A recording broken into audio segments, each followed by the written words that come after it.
Ya pemirsa, hingga kini petugas masih melakukan pendinginan di seluruh bagian dari gedung Glodok Plaza dan juga saat ini ditemukan sejumlah korban di dalam gedung Plaza pasca pendinginan yang dilakukan oleh petugas damkar.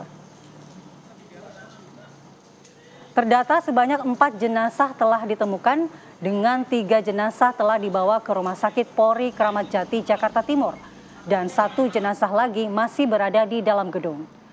Data korban hilang yang diperoleh tim Damkar DKI Jakarta bahwa 13 orang dilaporkan hilang dan belum diketahui apakah keempat korban tewas yang ditemukan termasuk dalam 13 orang yang hilang tersebut. Korban tewas sebanyak 4 orang ditemukan keberadaannya ini di tangga darurat akses jalan keluar gedung. Salah satu lainnya di ruang kantor yang tertimpa reruntuhan bangunan. Petugas damkar juga kini masih berupaya memaksimalkan pemadaman sampai dengan dinyatakan aman dan menelusuri kembali dengan mencari korban susulan dari total laporan kehilangan.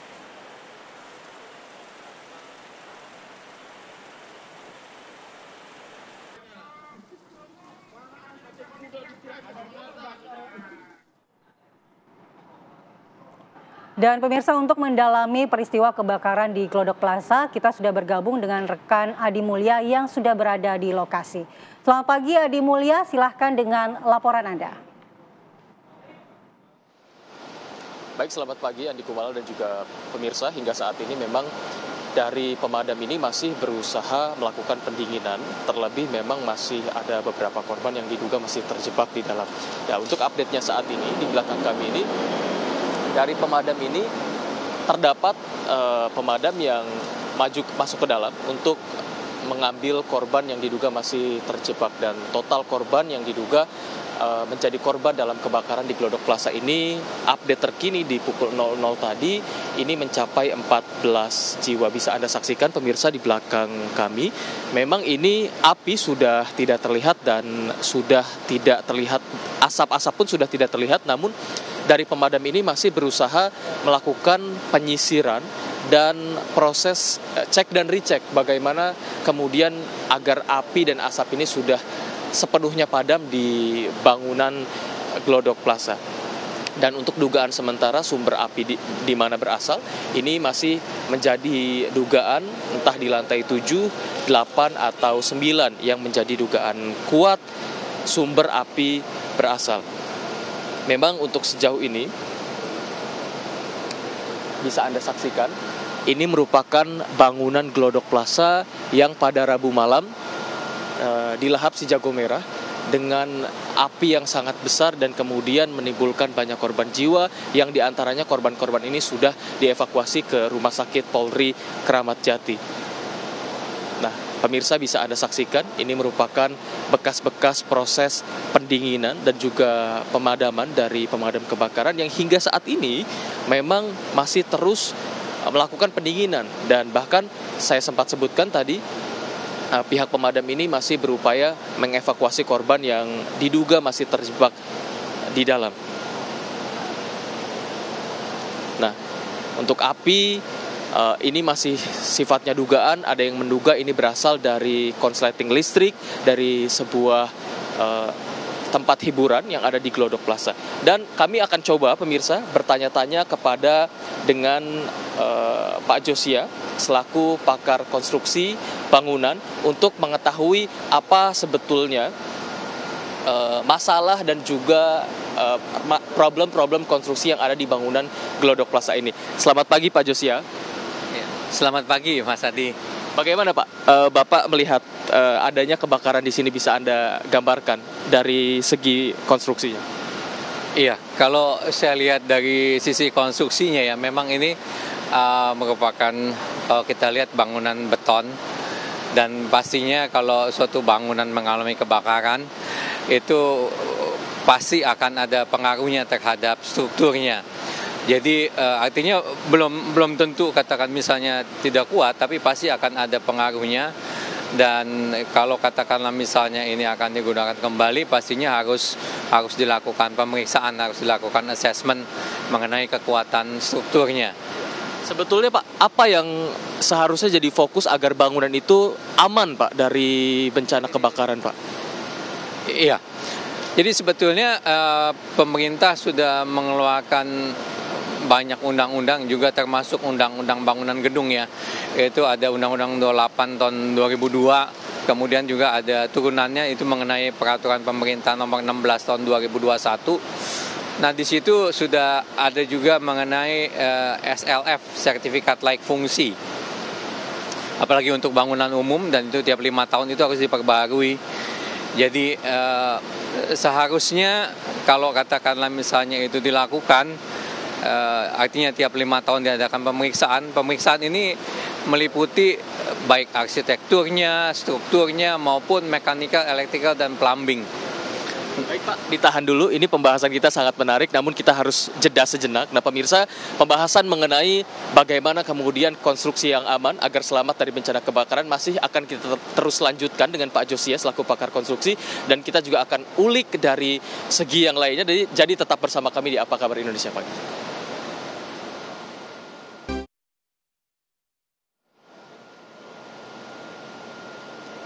Baik pemirsa, kembali di Apa Kabar Indonesia Pagi, dan kita masih akan terus membicarakan kejadian yang cukup menyisakan duka cita mendalam bagi para korban di kebakaran Glodok Plaza yang ada di Jakarta.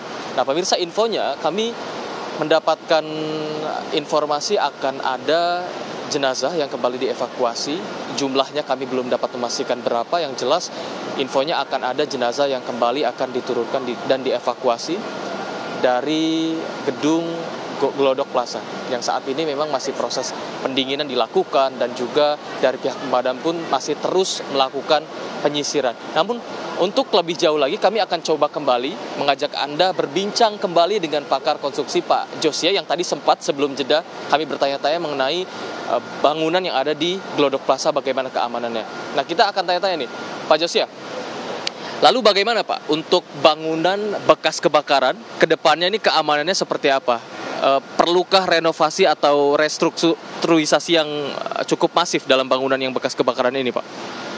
Iya, pastinya pertama harus dilakukan pemeriksaan ya, assessment, untuk menentukan apakah bangunan ini masih layak untuk digunakan. Dan pastinya kalau katakanlah misalnya ingin digunakan kembali, ya mungkin akan ada perbaikan-perbaikan ya. Dan juga harus dilakukan ya katakanlah misalnya untuk pengajuan SLF kembali, sertifikat layak fungsi, untuk bisa digunakan. Demikian. Pak, di bangunan-bangunan atas nih kita melihat kan sebetulnya tipe-tipe bangunannya sama nih Pak. Roofnya rendah, kemudian sempit, tidak terlalu luas. Bagaimana Anda melihat ini dari segi keamanan Pak? Iya, saya belum pernah masuk ke dalam, jadi saya tidak tahu. Tapi yang Anda lihat secara kasat mata dari depan Pak, bagaimana? Artinya kalau katakanlah misalnya untuk bangunan-bangunan itu ada aturannya tersendiri. Aturan tersendiri ada standarnya ya. Kita sudah punya SNI-nya. Jadi yang mengatur mengenai perencanaan akses untuk gedung dan untuk akses ke lingkungan. Jadi itu ada aturannya, katakan kalau untuk luas sekian, katakanlah misalnya harus ada berapa fire exit ya, tangga darurat, sehingga ketika terjadi kebakaran itu orangnya tidak terjebak gitu. Kemudian juga katakanlah misalnya lebar koridornya segala itu ada aturannya. Pastinya kalau untuk tempat umum katakan ya beda dengan katakan untuk rumah atau hotel katakanlah misalnya, atau untuk mall. Nah itu ada aturannya sendiri, dan itu biasanya sang arsitek yang merencanakan. Jadi ketika dilakukan SLF itu harus dilakukan pemeriksaan terhadap segalanya, termasuk katakan akses keluarnya. Ya, akses keluar itu tuh harusnya katakanlah misalnya ada berapa fire exit, dan fire exitnya ini orang masuk katakan di tiap lantai dia bisa masuk ke ruang tangga darurat itu, kemudian exitnya itu hanya satu, keluar di bawah. Dan itu juga harus terjaga katakanlah misalnya supaya asap tidak masuk ke situ. Itu ada pressure-nya sendiri itu. Jadi idealnya fire exit seperti apa Pak? Lebih jelas ya untuk fire exit. Ya, fire exit itu di mana katakanlah misalnya tujuannya kan supaya kalau terjadi kebakaran dia bisa melarikan diri gitu loh. Jadi di tiap lantai itu ada fire exitnya. Ada tangganya gitu ya, atau kayak tangga darurat lah gitu ya. Di mana penentuan jumlahnya itu ada hitungannya sendiri. Ya. Intinya bahwa kalau ada kebakaran dimanapun, orang tidak terjebak. Dia bisa lari ke tangga terdekat. Begitu dia masuk ke fire exit itu, dia langsung bisa turun ke bawah. Nah, exitnya itu di bawah, di dasar. Jadi dia bisa keluar bangunan sehingga bisa mungkin ada tempat ekskavasinya gitu untuk kumpul. Ya begitu juga katakan di bangunan tinggi itu tiap lantai tertentu 20 atau 25 gitu itu ada excavation floor gitu ya. Di mana kalau ada kebakaran dia bisa kumpul di situ sehingga bisa diekskavasi, entah itu menggunakan ya alat-alat untuk penyelamatan yang ada gitu. Berarti sejauh ini bangunan di Indonesia apakah sudah ada yang memiliki fire exit yang secara ideal yang tadi Anda sampaikan atau masih jarang nih Pak sebetulnya Pak? Ada Pak, bukan ada, tapi harusnya itu tiap bangunan itu apalagi bangunan baru ya, itu pasti harus memenuhi itu. Jadi kalau kita ingin mengajukan izin bangunan ya, atau sekarang PBG katakan gitu, itu diperiksa Pak, apalagi menyangkut bangunan umum. Jadi kalau secara perizinan, secara teknis dia harus memenuhi itu. Artinya kita dari sisi peraturan itu sudah sangat mendukung lah kalau untuk bangunan. Dan untuk bangunan yang existing pun ya itu harus ada diajukan SLF, sertifikat layak fungsi, tiap 5 tahun. Itu nanti diperbaharui. Kenapa tiap 5 tahun? Ya karena mungkin ada perubahan kan. Mungkin tadinya katakanlah misalnya office jadi hotel. Nah itu juga pasti akan beda gitu peraturannya. Demikian. Baik, Pak Josia sangat insightful. Kita juga mendengarnya banyak pikiran-pikiran yang terbuka. Ternyata bangunan-bangunan yang di Indonesia memang harus perlu dikaji lebih jauh lagi pemirsa, seperti yang Anda dengar tadi adanya fire exit yang mesti lebih ideal lagi untuk satu pintu, kemudian memudahkan jika ada korban-korban kebakaran yang terjebak dan berusaha untuk keluar. Kita akan kembali lagi pemirsa di Apa Kabar Indonesia Pagi, tetap bersama kami.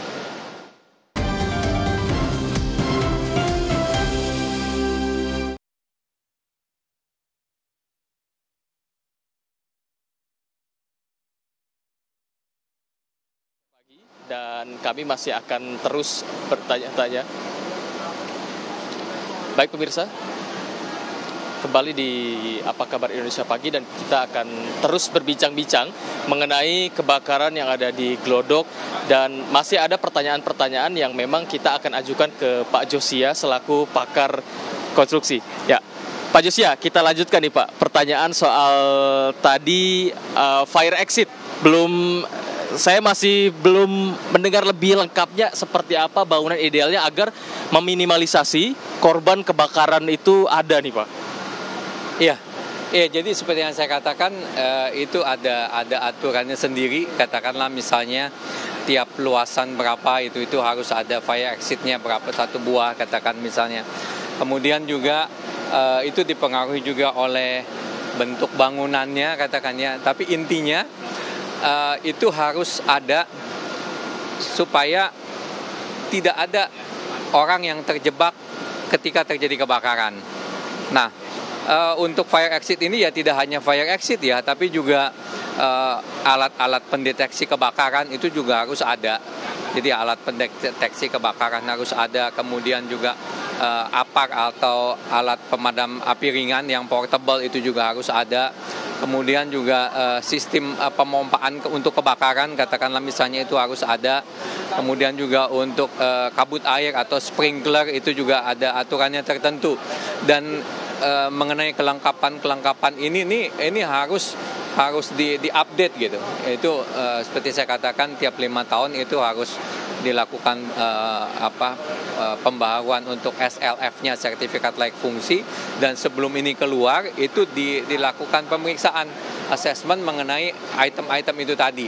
Ya tidak hanya yang mengenai dengan kebakaran, berhubungan dengan kebakaran saja, tapi juga termasuk strukturnya, termasuk arsitektur. Arsitektur ini bukan artinya penampakan gedungnya saja, tapi arsitektur itu meliputi katakanlah misalnya sesuai enggak dengan fungsinya. Saya katakan sesuai dengan fungsinya, katakan misalnya kalau ada perubahan, misalnya perubahan itu menyebabkan suatu kumpulan massa yang lebih besar katakan. Nah, pastinya juga kan koridor-koridornya atau pintunya katakanlah misalnya itu harus lebih lebar dan sebagainya. Nah, itu semua ada. Menarik. Tadi bisa kita sambil jalan nih Pak, kita sambil lihat-lihat bangunannya, mungkin Anda juga sambil melihat-lihat struktur dari bangunannya. Sedikit hujan di sini pemirsa, namun kita akan coba tanya-tanya. Tadi Pak Josia sempat menyinggung struktur nih Pak. Iya. Lalu sebetulnya struktur apa yang paling penting Pak dari suatu bangunan agar ketika kebakaran terjadi memang minim korban jiwa Pak? Ya, kalau strukturnya itu pastinya harus kuat ya. Harus kuat tidak hanya untuk kebakaran saja, tapi secara umum dia harus kuat. Dan juga katakanlah misalnya dia harus tahan sekian jam ketika terjadi kebakaran. Ya seperti katakan kalau ini struktur beton. Beton itu relatif dia lebih tahan dibanding dengan struktur yang baja atau kayu ya. Jadi kalau di sini, kalau dari sisi struktur, yang jelas dia nggak roboh ketika kebakaran. Kemudian juga, tapi pasti dia akan ada pengaruhnya, dan untuk itu harus dilakukan assessment. Terakhir Pak, Anda melihat bangunan sudah seperti ini, hangus, kemudian masih terdapat sisa-sisa bangunan yang ada di sini yang sepertinya bertahan juga di sekitar tembok-tembok. Kedepannya harapan Anda seperti apa jika kemudian nanti bangunan ini digunakan kembali untuk aktivitas maupun untuk kegiatan masyarakat yang ada di Jakarta? Ya pastinya ya harapan saya karena ini untuk menyangkut kepentingan umum ya, keselamatan publik gitu. Jadi harus dilakukan assessment ya, pemeriksaan oleh yang berkompeten untuk memastikan apakah bangunan ini masih tetap kuat dan bisa tetap digunakan. Ya mungkin ada perbaikan-perbaikan atau perkuatan-perkuatan, tapi artinya ya hal-hal itu yang harus dilakukan. Baik Pak Josia, terima kasih sekali lagi atas waktunya di Apa Kabar Indonesia Pagi. Kita mendapatkan banyak sekali informasi dari segi konstruksi, keilmuan konstruksi, bagaimana kemudian suatu bangunan agar kokoh dan juga minim korban jiwa ketika terjadi kebakaran. Beliau tadi sempat menyebutkan adanya fire exit yang harus lebih ideal, dan ke depannya harus ada assessment yang dilakukan jika gedung atau bangunan di Glodok Plaza ini digunakan kembali oleh masyarakat untuk beraktivitas. Untuk sementara demikian, kami kembalikan kepada Philips dan juga Mala di studio Apa Kabar Indonesia Pagi. Sekian. Baik, terima kasih Adi Mulya atas laporannya langsung dari Glodok Plaza. Memang menjadi PR ya ketika fire exit ini sangat minim di sana. Iya. Apalagi kita tidak tahu juga musibah-musibah kebakaran ini kapan datangnya, dan tentunya ini menjadi masukan bagi kita semua untuk bisa menjaga diri.